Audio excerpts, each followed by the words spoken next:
देख रहे हैं अपना पसंदीदा चैनल PR इंडिया न्यूज। मैं हूं आपके साथ आलोक तिवारी। तो आइए नजर डालते हैं आज की खास खबरों पर। आजमगढ़ के लोकसभा उपचुनाव में गजब की सेंधमारी करते हुए भारतीय जनता पार्टी ने समाजवादी किला ढहा दिया था। धर्मेंद्र यादव को हराकर दिनेश लाल यादव निरहुआ सांसद बन गए। पार्टी में तभी से जश्न चल रहा था। आज खुद मुख्यमंत्री योगी आदित्यनाथ आजमगढ़ पहुंचे और यहां जनता का आभार जताया। ITI मैदान में 143 करोड़ परियोजनाओं का शिलान्यास और लोकार्पण उन्होंने किया।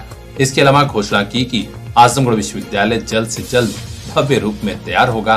इसके लिए 108 करोड़ रुपए की व्यवस्था कर दी गई है। मुनियों, क्रांतिकारियों और साहित्यकारों की इस पावन भूमि को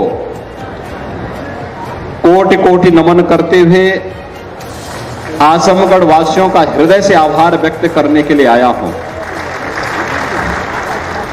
कि आप सबने अभी हाल ही में संपन्न हुए उपचुनाव में लोकसभा की सीट पर भारतीय जनता पार्टी के प्रत्याशी और लोकप्रिय भोजपुरी अभिनेता श्री दिनेश लाल यादव जी को यहां से विजयी बना करके देश की सर्वोच्च पंचायत में भेजा है। इससे आजमगढ़ की पहचान बदली है और आजमगढ़ के बारे में लोगों की अच्छी धारणा बनी है और इससे उत्तर प्रदेश का मान भी बढ़ा है। और इसीलिए आप सबका हृदय से अभिनंदन करते हुए मैं धन्यवाद देने के लिए आज आजमगढ़ में आया हूं। और स्वाभाविक रूप से जब हम लोग आए हैं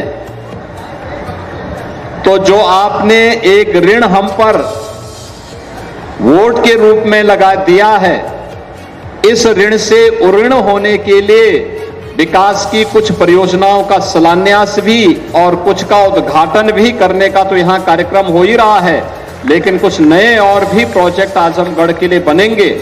इस दृष्टि से आज विशेष रूप से मैं यहां पर आया हूं और आपके लोकप्रिय सांसद भी हैं, हमारे विधान परिषद के 3 माननीय सदस्य भी हैं, प्रभारी मंत्रीगण हैं, 3 प्रभारी मंत्री इस मंडल के लिए इस महीने के लिए यहां पर विकास की योजनाओं को गति देने के लिए आए हैं। और साथ साथ इसी मंडल के ही मंत्री श्री दयाशंकर सिंह जी, जिन्होंने लोकसभा चुनाव के दौरान यहां कैंप किया था, वे भी इस अवसर पर उपस्थित हुए हैं। भाइयों बहनों, आज यहां पर 50 विकास की परियोजनाओं का लोकार्पण और शिलान्यास हो रहा है, जिसमें 143 करोड़ 10 लाख रुपए से अधिक की राशि खर्च हुई है या हो रही है। और इसके लिए मैं आप सबको हृदय से बधाई देता हूं, आप सबका मैं अभिनंदन भी करता हूं। सबको इस बात के लिए आश्वस्त करने के लिए आया हूं। देखिए, हमारा कोई सांसद और कोई विधायक रहा हो न रहा हो, कोरोना कालखंड में 3 बार मैं आजमगढ़ आया था। आज फिर आजमगढ़ में मैं आया हूं और मैं फिर आपसे कहने के लिए आया हूं, मैं जब मुख्यमंत्री नहीं था तब भी मैं आता था, एक सांसद गोरखपुर का था, लेकिन आजमगढ़ में मैं वैसे धड़ल्ले के साथ आता था। और आज फिर मैं आपके पास आया हूं आपसे कहने के लिए कि आज पूर्वांचल एक्सप्रेसवे यहां के विकास की एक बैकबोन बनने जा रही है। गोरखपुर लिंक एक्सप्रेसवे काफी लगभग 18 से 20 किलोमीटर का दायरा वो आजमगढ़ जनपद में तय करती है। पूर्वांचल एक्सप्रेसवे लगभग 83 किलोमीटर आजमगढ़ जनपद में तय करती है दूरी। यानी ये सभी चीजें इस बात को बताती हैं कि विकास की इन परियोजनाओं को आगे बढ़ाने से ही हम सबके जीवन में परिवर्तन आएगा। और आज हम लोग जब समीक्षा बैठक करेंगे तो विश्वविद्यालय की प्रगति को भी तेजी के साथ आगे बढ़ाने के लिए क्या कुछ हो सकता है, उसके लिए हम पहले ही 108 करोड़ रुपए की व्यवस्था कर चुके हैं, जिससे तेजी के साथ विश्वविद्यालय के कार्य में किसी भी प्रकार की बाधा न आने पाए और एक भव्य विश्वविद्यालय आजमगढ़ को उनकी भावनाओं के अनुरूप प्राप्त हो सके।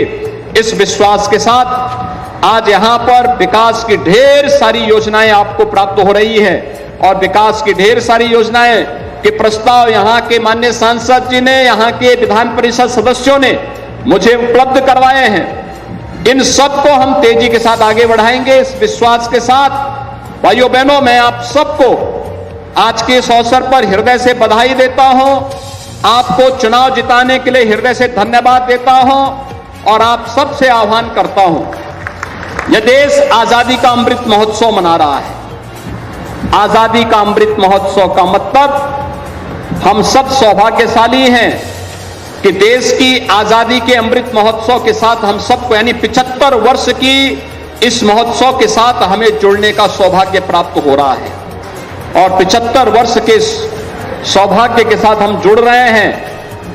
एक प्रधानमंत्री मोदी जी ने देश के लिए कुछ संकल्प दिया है। 13 अगस्त से 15 अगस्त के बीच हर घर तिरंगा का कार्यक्रम होना चाहिए, हर घर में तिरंगा लहराना चाहिए। एक और बड़ी घोषणा और सौगात मुख्यमंत्री जी ने दी है, जिसके तहत हरिहरपुर घराने में एक संगीत महाविद्यालय की स्थापना होगी, जो लखनऊ संगीत विश्वविद्यालय से संबद्ध होगा। ITI के मैदान में जनता से मुखातिब मुख्यमंत्री जी ने विकास, रोजगार और कई मुद्दों पर अपनी बात रखी। आइए सीधे जनसभा स्थल से सुनिए मुख्यमंत्री जी की यह बात। विकास के पथ पर अग्रसर होने वाला एक प्रमुख जनपद है और होना भी चाहिए। जो पोटेंशियल यहां पर थी, जो प्रतिभा यहां पर थी, वह प्रतिभा राजनीति की संकीर्णताओं के कारण देश के राष्ट्रीय क्षितिज पर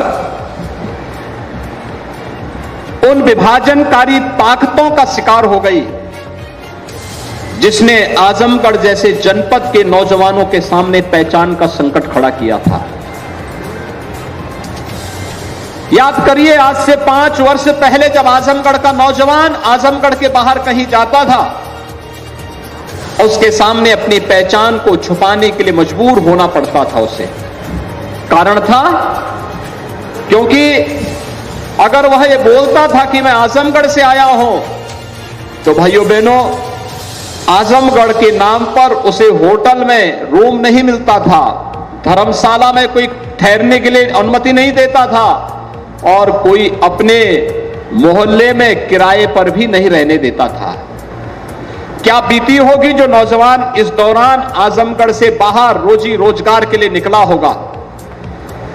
लेकिन आपने इस धारणा को बदलने के लिए जो प्रधानमंत्री मोदी जी ने एक भारत श्रेष्ठ भारत के अभियान को आगे बढ़ाने का कार्यक्रम किया और उत्तर प्रदेश के अंदर भारतीय जनता पार्टी की जब सरकार 2017 में बनी, तो सरकार बनने के बाद जो अनेक प्रकार के कार्यक्रम हम लोगों ने प्रदेश के लिए तय किए थे, आजमगढ़ के अंदर भले ही हमारा विधायक न बना हो, भले ही हमारे सांसद न जीते हो, हमने लोकसभा चुनाव में भी आजमगढ़ की भी और लालगंज की भी सीट हम लोग हारे थे, लेकिन हमने आजमगढ़ के विकास को अवरुद्ध नहीं होने दिया। पूर्वांचल एक्सप्रेस वे प्रधानमंत्री मोदी जी ने इसी आजमगढ़ में आकर के जुलाई 2018 में उसका शिलान्यास किया था और आज पूर्वांचल एक्सप्रेस वे ने आजमगढ़ के विकास को एक नई गति दे दी है। अब यहां से लखनऊ जाना हो, भाइयों बहनों, मात्र 2 घंटे में आप लखनऊ पहुंच सकते हैं। विद्यालय, पॉलिटेक्निक, इंजीनियरिंग कॉलेजेस में पढ़ने वाले जो हमारे छात्र हैं, अगर वह उद्योग के साथ जुड़ते हैं, आवश्यक नहीं कि हर परिवार की आर्थिक स्थिति एक जैसी होगी। जो कमजोर परिवार के लोग हैं, फीस नहीं है, तो हम उसको उद्योग के साथ उस नौजवान को सब जोड़ेंगे और मुख्यमंत्री अप्रेंटिसशिप योजना के अंतर्गत उस नौजवान को एक निश्चित मानदेय सरकार भी उपलब्ध कराएगी और उद्योग भी उपलब्ध कराएगा। वह पढ़ाई भी करेगा, उद्योग में काम भी करेगा, अपना प्रोजेक्ट वर्क भी आगे बढ़ाता जाएगा और उसके सामने आजीविका का संकट भी नहीं खड़ा होगा। वो कहीं भी जाएगा, देश और दुनिया के अंदर उसे सम्मान मिलेगा। ओडीओपी के लिए भी हम यहां पर कार्य करने जा रहे हैं। 1 डिस्ट्रिक्ट 1 प्रोडक्ट। आपने देखा होगा, अभी मुझे यहां के जिलाध्यक्ष ने और यहां के सांसद जी ने एक जनपद एक उत्पाद की जो ब्लैक पॉटरी है वह मुझे भेंट की, मंत्रियों को भेंट की। ये आजमगढ़ की एक पहचान है। यहां के हस्तशिल्पियों, यहां के कारीगरों ने, आप देखिए, विपरीत परिस्थितियों में भी इस कार्यक्रम को आगे बढ़ाया।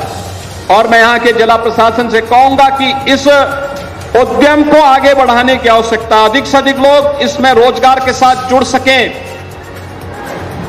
इन्हें फ्री में मिट्टी मिल सके। जहां हमें व्यवस्था देनी होगी वहीं कॉमन सर्विस सेंटर के माध्यम से इन्हें तकनीक उपलब्ध कराना, इनके लिए मार्केटिंग की व्यवस्था कराना, इन्हें हर प्रकार की सुविधाओं से युक्त करना। और ये सभी कार्यक्रमों के साथ अगर हम इसे जोड़ते हुए दिखाई देंगे तो भाइयों बहनों, विकास दूर नहीं होगा और साथ साथ हर नौजवान स्वावलंबन की ओर अग्रसर होगा। और नौजवान अगर स्वावलंबन की ओर अग्रसर हो गया तो समाज और राष्ट्र स्वयं ही स्वावलंबी हो जाएगा। हमारी सबसे बड़ी ताकत है हमारा नौजवान, और इस नौजवान को हर प्रकार से तकनीक से युक्त करने के लिए इस सरकार ने तय किया है कि 2 करोड़ स्नातक और प्रास्नातक नौजवानों को हम टैबलेट और स्मार्टफोन की सुविधा से युक्त करेंगे। अब तक हम लोग लगभग 15 लाख नौजवानों को टैबलेट और स्मार्टफोन उपलब्ध करवा चुके हैं। आजमगढ़ की जो वर्षों से मांग थी कि आजमगढ़ में एक विश्वविद्यालय स्थापित होना चाहिए, कहने के लिए बहुत सारे लोग आजमगढ़ में आए, लेकिन विश्वविद्यालय ही डबल इंजन की सरकार ने आजमगढ़ को दिया। और भाइयों बहनों, आजमगढ़ में महाराज सुहेल देव के नाम पर विश्वविद्यालय का निर्माण कार्य भी आज युद्ध स्तर पर चल रहा है। आजमगढ़ साहित्यकारों की धरती रही है, और जब हम देश के बौद्ध साहित्य के क्षेत्र में, हिंदी साहित्य के क्षेत्र में गहन अध्ययन की बात करते हैं तो यहां के ही बहुत जो सुप्रसिद्ध साहित्यकार थे, राघे राघव की जो रचनाएं हैं वह हम सबको एक नई दिशा देती है। और हम लोग उनके नाम पर विश्वविद्यालय में एक नई शोध पीठ को भी बढ़ावा देने का कार्य करने जा रहे हैं। इसलिए मैं आज इसकी सबसे पहले यहां घोषणा करने जा रहा हूं। उनके नाम पर ही बनेगा। यहां के नौजवानों को इस क्षेत्र में कार्य करने का एक अवसर प्राप्त होगा। बौद्ध साहित्य के बारे में, तिब्बती साहित्य के बारे में उनका जो अध्ययन है उसको जानने का अवसर प्राप्त होगा। और आजमगढ़ अपनी एक नई छवि के साथ आगे बढ़ता हुआ दिखाई देगा। अभी आपने देखा होगा मंच पर हम लोगों ने तमाम लाभार्थियों को सम्मानित किया। किसी को प्रधानमंत्री आवास योजना मिला है, किसी को मुख्यमंत्री आवास मिला है, किसी को आयुष्मान भारत का कार्ड मिला है, किसी को राशन कार्ड में अंत्योदय का राशन कार्ड मिला है,